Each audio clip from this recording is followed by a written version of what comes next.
What's up, true believers? This is Cole, special guest Ryan, and we're going to do a special sort of episode, I guess. This is not actually what I was talking about a ways back when I said the next episode would be special, although I guess I could have gotten away with it. No, I've just had an influx in a lot of the stuff I've been reading, so that's what's backed me up a little. So I'm still going to be getting to those episodes sooner or later, hopefully sooner. But in the meantime, because of an episode I did a while back, where I was talking about the Dark Phoenix saga when I got this nice 30th anniversary edition, I did a rather long episode on that. At the time, Ryan was sort of impacted by it and had a few things to say, and I thought, well, we should do something about that together, and we got sidetracked, blah, blah, blah. So anyway, so I don't make him keep sitting here like an idiot, here's Ryan. He's got his channel, if you don't know. Ryho talks about nothing. His specialty is, the horror, but he does lots of other cool stuff, and among that, he does comics. So we're going to talk a little about our response to that, and sort of X-Men then and X-Men now, and what we're looking at. As I've said when I did this episode, is how over the past 9 or 10 years when I've been collecting comics, I really haven't found an X title that I really wanted to stick with. My longest run was on New X-Men. It started out as New Mutants, and it became X-Men something class and all this. Yeah, Academy X, that's right. And it changed a few times, and I liked it, but I didn't really love it, and by around the 30th issue I let it go. And since then, neither of us are here to say that, the X-Men's in a horrible state, but both of us sort of feel that a lot of the stuff that Chris Claremont did back over those years, here's some of the stories that he's featured from, that his did the writing for, that a lot of the stuff nowadays doesn't really have the same impact and resonance, so let's see what I say. Yeah, well, where I wanted to start was where I sort of got back into comics in 2009, and when, at the time, I started reading some stuff, I knew I had to get some X titles because I was such a big fan of Wolverine and X-Men and stuff like that as a kid. So one of the first books I picked up was an XForce and Cable crossover series called Messiah War, and this is just one random issue that I thought had a cool cover on it. And this would be sort of the theme of all the X books that I would get from this point on, that there was always crossovers or events going on of some sort throughout the last, well, let's say 2 years. It's just been one after the other with very, very small breaks in between, and I think that's sort of what we're going to get into here. And I brought some different issues here for visual aids, but basically this wasn't an X-Men title specifically, but this really touched on to what the X-Men are like these days. Everything is dire straits. Everyone's there's 175 mutants left, and they're constantly struggling to survive, and this was all about that. They're trying to save this one new mutant by the name of Hope. And this stuff here was from Bishop and from Strife, sort of separately, and it would eventually evolve Apocalypse and stuff like that. And yeah, this is really good. I'm not trying to rag on this. This is actually very good, and I really like the X-Force run on this, and I ended up collecting almost all of it after this. I actually collected Cable from this right up to another series that I'll talk about as well. Cable stopped now at the end of that series, but we're not trying to say this stuff's bad. We're just saying that it's just sort of, it's the same sort of stuff over and over again. I would eventually pick up Uncanny X-Men and would get a couple of issues of sort of normal stuff, quote unquote, but really it was sort of its own little short series of 6 issues stitched together, which was kind of crappy. It was like this female team taking on the X-Men, trying to bring different people back from the dead. They brought Psylocke back from the dead, and they tried to bring back Jean Grey, and it didn't happen. But the only thing that was good at that was Psylocke came back, but they followed that up with this Dark Avengers Uncanny X-Men crossover called Utopia. I think it might have actually been called Utopia X or something like that. But anyway, it's hard to tell by the cover. But this was, at the time, Dark Reign and Siege and all that stuff was happening. So this was a crossover event where the Dark Avengers were taking on the X-Men and forced them onto their own island called Utopia. And again, this is the same kind of thing that's always been going on. That they're in such a horrible state. The mansion was destroyed. They moved to San Francisco, and now they're forced onto their own island, segregated from everything, and are being attacked constantly by different enemies and stuff like that. And it's just. It's so constant. Like I said, there was a couple of issues that, I sort of wanted more of that separation, something different every week or every couple of weeks or months, I should say. Sorry, and they jumped right into this sort of stuff right away. That rolled right into Nation X, which was sort of more stories of Utopia. Now the mutants are on their own island, and Scott Summers, Cyclops, has become the de facto leader of all mutant kind because of it. And this was when Siege was basically happening, I think, which was right after the Dark Reign stuff, and it wasn't all one storyline. I shouldn't say that. All for the most part, it was basically these Predator X creatures were attacking the island, and the X-Men and all the mutants had to band together to fight them. This issue in particular was one of my favorite ones. I love the cover of it too. But this is the issue actually where Beast left the X-Men and would join the Secret Avengers when they relaunched the whole Heroes. What is it? The Heroic Age. Yeah. Basically, he got fed up with some of the policies that Scott had in place, especially when he found out about his secret team of XForce. We both almost said Heroes Reborn there, didn't we? We almost said Heroes Reborn, and I was thinking... Totally different thing. Totally different thing. And again, I'm just going to go through some more stuff here, and it's following this sort of theme. I kept collecting X-Force in between there, like I said, and for a little while there was a couple of different stories, but very quickly they jumped into another crossover event with New Mutants, which was called Necrosha X. Which was all about Genosha and all these mutants being brought back from the dead by Selene, the Black Queen, and what they had to do to stop her from becoming this like godlike entity. And when this ended, they barely made it through, which is one of the nice things about X-Force. It just seemed like damage was actually dealt to them, but of course, like we were saying before, they have a character on the team called Elixir, Josh Foley, I think is his name, right, who was brought around in the new X, or the young, what was it? No, he's from that New series. X-Men, yeah. It was New Mutants, then New Mutants Academy X, then I think eventually just New X-Men. Mm-hmm. And he's not to be confused with the Grant Morrison run of New X-Men. But he's I guess what is it, an Alpha class or Omega? Yeah, Omega. Yeah, he's an Omega class healer, so he can. Not only can he heal, he can actually do the opposite, which is kind of one of the interesting things about this team is they needed a teleporter because for some reason all X-Men teams have to have a teleporter now. It's like a new thing.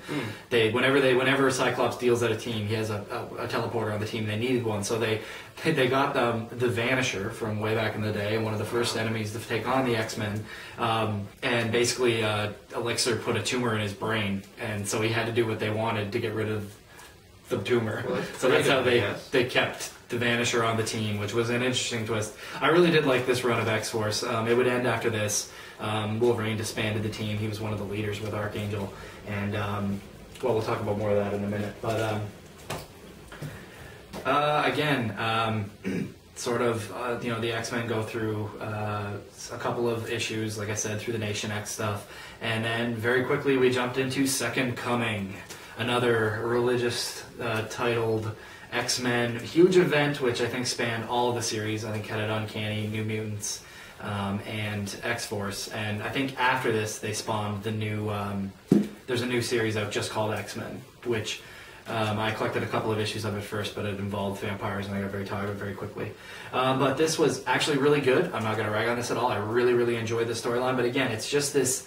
It's like they feel like they have to do these big, huge events with the X-Men, which back in the 80s was very cool because they were sort of few and far between, and when they happened it made an impact because between that you would have just regular issues of interesting X-Men stories where they'd fight different enemies and battle old enemies and just do different stuff all the time, and then when they jumped into a big event like that it actually was hit home. Now it's just constantly this sort of stuff. I'm not trying to rag on this series in general. This was a really good series. Some big things happened in this. It involved the death of Nightcrawler, and Hope coming to the team. Also the death of Cable. Hope the character. Yeah, Hope the character, sorry. The death of Cable at the very end of it, and Hope, who is supposed to be this sort of messiah to the X-Men, joining the team, and since then some new mutants have popped up in the population, which I haven't read all the stuff on, but it's a series called The Five Lights, which is like Hope and her team, basically. But this stuff was really good. I kind of wish that before this, maybe for a while, instead of doing all this other stuff, Nation X and all that stuff, maybe they just relaxed and did some interesting stories for a while. All this stuff that I'm talking about that's Uncanny X-Men related is written by Matt Fraction, who is an excellent writer. It's just that I don't know, he just gets forced into these situations where they're like, we want a new X event or something like that, and he has to do it, I guess. Mm-hmm. And he did a great job in this one. Again, I really enjoyed the work that he did in Second Coming. But then he would follow it up with, it was sort of a short little, I don't know how many issues Quarantine ran, maybe 4 or 5, but this was issue 2, I think. And this was just god-awful. The X-Men got basically a mutant flu, and literally the flu. They were sniffling and runny noses and coughing. It had more drastic events on different mutants. I know Wolverine in particular, what was happening was they were losing their mutant abilities when they got this flu, and Wolverine's entire body being laced with adamantium, and he was slowly dying of like heavy metal poisoning. So all this is going on. They're all segregated in Utopia. They don't want any other mutants to catch it. There's a few mutants that weren't on the island when they caught the bug, so they're out trying to fight this group called the Sublime Corporation, who is dealing out drugs to people so they can become X-Men. It was sort of ridiculous. I think that's the mutant growth hormone? Yeah, it was basically, but it wasn't based on that one. I know what you're thinking of. That that's in a lot of. It wasn't.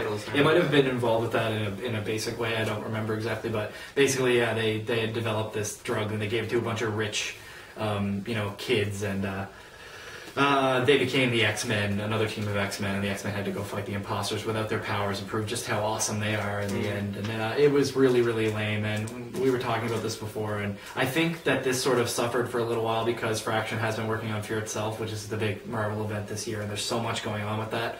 I feel like maybe some of the writing took a little bit of a dive in X-Men lately. But it's just like, finally, you get at an event and you want to read some cool individual X-Men stories, and this is the sort of stuff you get.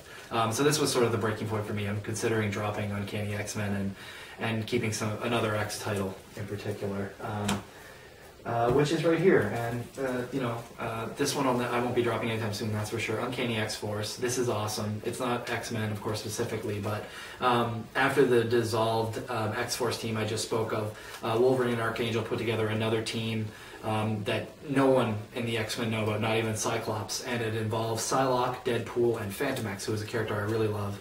And they're sort of doing these sort of dark assassinations, or whatever they need to help mutant kind in the background, of course funded by Archangel himself, who is very wealthy. And it's had some really cool stuff. The first arc, they took on a child version of Apocalypse, which ended very dramatically.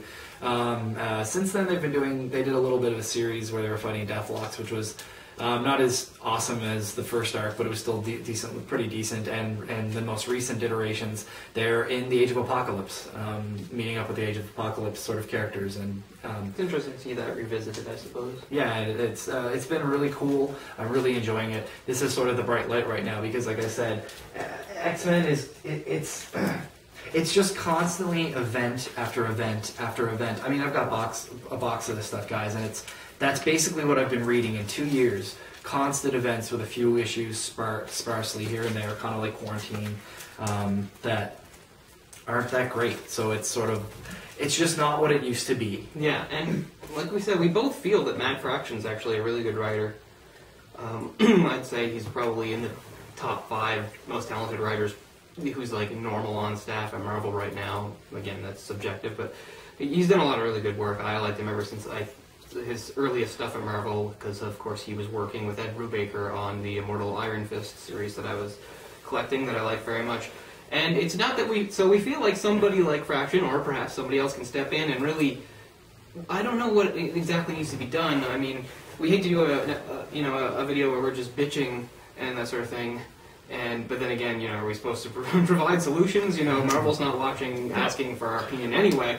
But it just feels like something's lacking from those days, specifically the 80s, when the writing was being done by a guy like Chris Claremont, working with John Byrne, who also co-plotted and stuff like that, and other writers like Louise Simonson, who often did New Mutants. Even somebody that's been on and off, in fact, Fabian Nasia, I can never say it right. Yeah, I know what you mean. Well, anyway, they were one of the main writers on the new X-Men title that the New Mutants that became New X-Men title that I was reading, which I enjoyed very much. I thought it had a good feel for dialogue and all that stuff. So it's not like we think that, you know, they're lacking the ability to do this. Part of it might be executive meddling and things like that, like the pressure to always have this event and that event. It's just, to me, that a lot of these stories, Days of Future Past, like these are, you know, Extinction Agenda, something especially, Mutant Massacre, these are really, to me, I don't think I'm alone in this, in thinking that these are, you know, these are hallmarks of X-Men and even Marvel history. They're important things to know that throughout all the time of continuity and all the, you know, real life years that we experience, they all have effects and consequences that to this day that we remember and that resonate, and that just seems to be lacking. Like, it seems like I've missed a lot of the more recent events over the past few years in the X-Men, and it doesn't really seem to matter because the next writer steps in and retcons the shit out of it, or something like that. And again, I don't really have a solution. Somebody like Grant Morrison, when he came in and did the new X-Men, the unrelated title in 2001, and he did all sorts of different things that a lot of people liked, and a lot of it was really risky. He's a risky writer. Look at the stuff he's doing in Batman right now. So it's not like we say they need somebody new to come in and shake things up. It's more like they need to perhaps look back at some of this stuff and take away some of the things that were good about it. And it might even come down to simplifying things. Although, again, just because something's old doesn't mean it's simpler or, you know, or that there's less to it. But there is sort of a wonderful simplicity, I think, to a writer like Claremont's style.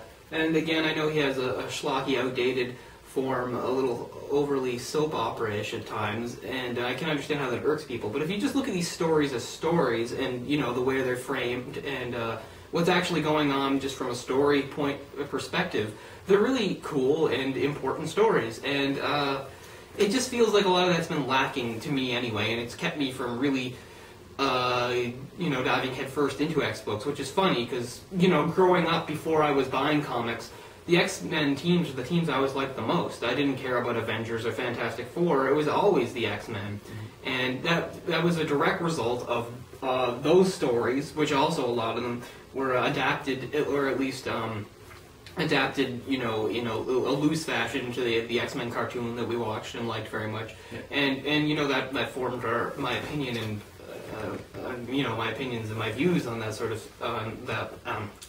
wow, that was quite a sentence I tried there. But anyway, yeah, and that was why I thought X-Men was better than these other teams and liked them so much. So it's sort of ironic that in the past decade that I've really been a comic book follower and collector, that I've never really found the next title to stick with. Again, I don't want to say there's no quality. There have been some really great moments and brilliant things that have happened, but it just seems too far in between. And is it asking too much? You know, they can't knock something out of the park all the time, over and over again. They need, I mean, this is my opinion. We've gone through enough of this. There's only 178 plus mutants on the world. And I know there was a point where there was too many mutants, and I get that. Yeah. But we need to get back to a point where... But the X-Men was originally about a school teaching people that that were misunderstood and were outcast, that there was a world where they could become part of humanity and could learn to control this sort of side of them that they were having a hard time dealing with in their sort of, you know, what the new X-Men, not the Grant Morrison new X-Men, the other X-Men really touched on. They had an academy of kids being taught to be X-Men and then killed them all off, basically, and moved back with the original teams. And now it's always, they're going to be, you know, we have to fight from being, you know, driven to extinction all the time. Yeah, we need to get to constantly on the brink. Yeah, and we've gotten to this point where they fought so hard to bring in this character Hope. And they've basically shown that she has some kind of ability, or just her even being there results in new mutants being found. They've found 5 so far.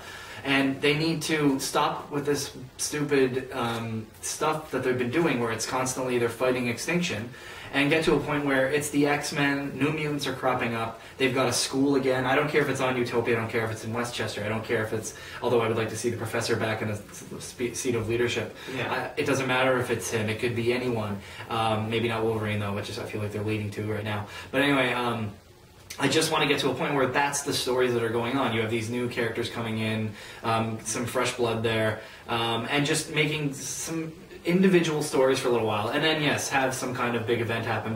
And not every event has to be the death of a character. You know, it doesn't have to be Magneto attacked the X-Men again, and guess who died this time, and that sort of thing. They played out. I mean, I just told you these two big arcs that went on. Here we had. I mean, this one here saw Nightcrawler and Cable dead, and like it's just. It doesn't have to be about that. They really need to get away from this sort of thing. I think the simplicity that we're talking about is going back to something maybe old and going back to that style and getting out of this. And again, this is highly dramatic stuff. Look at these two covers. Look at them. You have you both have characters being held in the arms. You know, so it goes for that sort of thing too. And it's not like there weren't times when Claremont was like, maybe we can kill this person off. Yeah. But at least there seemed to be some sort of thought process leading up to it, and it didn't seem as knee-jerk. And it's a joke now. Yeah, and it's become a joke. I mean, when he didn't even originally want to kill Jean, as I've mentioned. That came down to Jim Shooter, and I don't want to get into a thing about Jim Shooter, but if you've watched my videos, you know that I don't really agree with a lot of stuff he did. But at least what Jim Shooter, one thing he stood for was sticking to his guns. He wanted Jean to stay dead. And, you know, I think it would have been better if she had only died once instead of several dozen times. I know I'm exaggerating, but 3 or 4 times to be dead now. And, you know, there's still no guarantee she won't come back, or that hope is some sort of manifestation of her, and that sort of stuff. So again, I understand what we're doing. We're sort of bitching and we're not offering solutions, but then again, if we did offer solutions, who are we to offer solutions? We're just comic book fans like the rest of you. Anyway, I just hope you can comment, and especially if you're into X-Men, you know, your thoughts on where these series have been going. Are we being too hard on it? Or are we both just like stuck in an era that's gone and we can't accept change? You know, or do you agree with how we feel about that sort of stuff? Let us know in the comments, because I'm very interested to see the conversation that starts from this side. Yeah, okay, right. So thanks a lot for watching, and I'll have something up soon. Check out Ryho's channel. It's got some cool stuff on it, you know, a little bit. But anyway, so thanks for watching. I'll talk to you next time, true believers. Peace out. God save the Queen.